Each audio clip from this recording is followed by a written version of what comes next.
I'm Maya Simpson, my B number is B616337, and I'm playing the character Lily in a monologue from Glass Eels by Nell Leishon.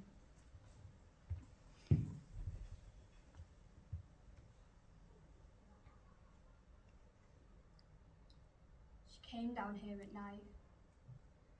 I know I shouldn't come, but I can't stop myself.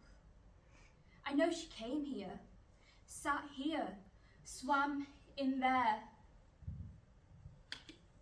She's not in the house anymore. Hi, I'm Maya Simpson. My B number is B616337. I'm playing the character Juliet from Romeo and Juliet, Act 2, Scene 2.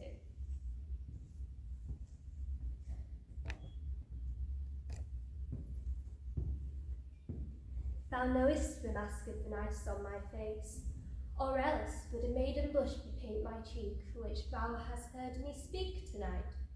Fain would I dwell on the form, fain deny what I spoke but farewell compliment. Dost thou love me? I know thou wilt say aye, and I will take thy word, yet if thou swearest, thou mayest prove false. My name's Maya Simpson, my B number is B616337, and I am doing a monologue called I'm on minimum wage, get me out of here. I love my job. I really do, it's great. Is what you say when the manager's here. When they're not here, on the other hand. I could talk for England, let me tell you. What do I really think of this place? It's a fucking shithole.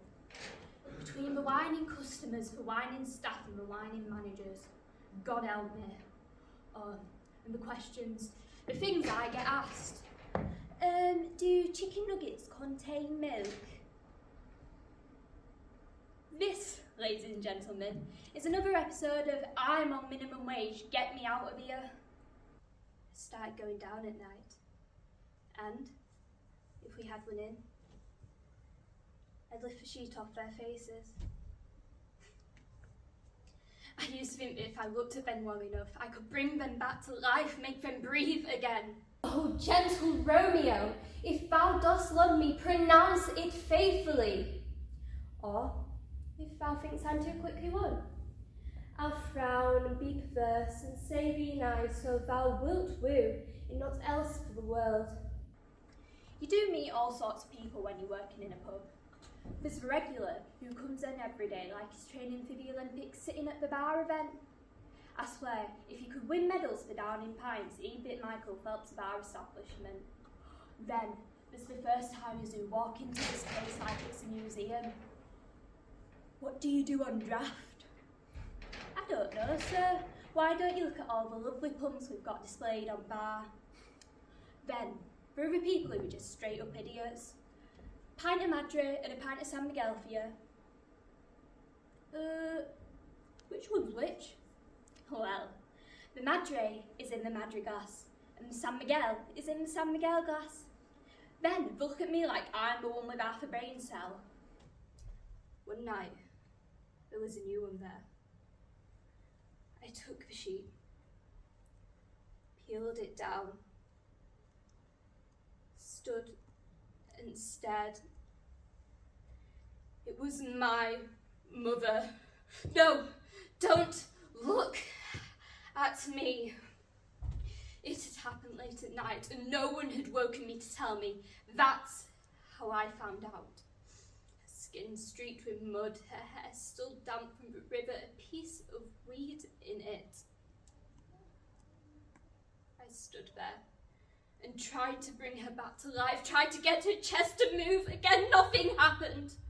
So I reached out and pulled her eyelids up to get her to open her eyes and look at me. But her eyes had rolled back and there was just the whites. I tried to pull the lids back down, but they had stuck.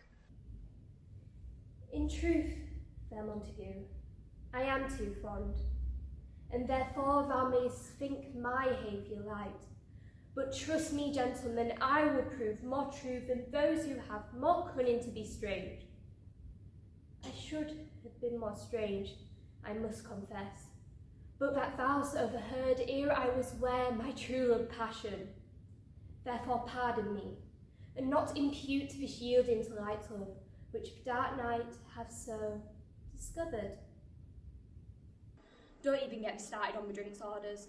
I had a guy the other day come in and ask for a skinny decaf latte with half a shot of espresso at 10 p.m. Mate, we're a pub, not a yoga retreat. I mean, this is the one place where your drink shouldn't have a calorie count. If you're worried about calories in a pub, you're doing it wrong. Oh, and if your pub does food, I am so sorry. There is nothing, and I mean nothing, worse than working on the floor. You're rushing around, trying not to drop the plates, but burning your hands, whilst the chef is manhandling the bell in the kitchen.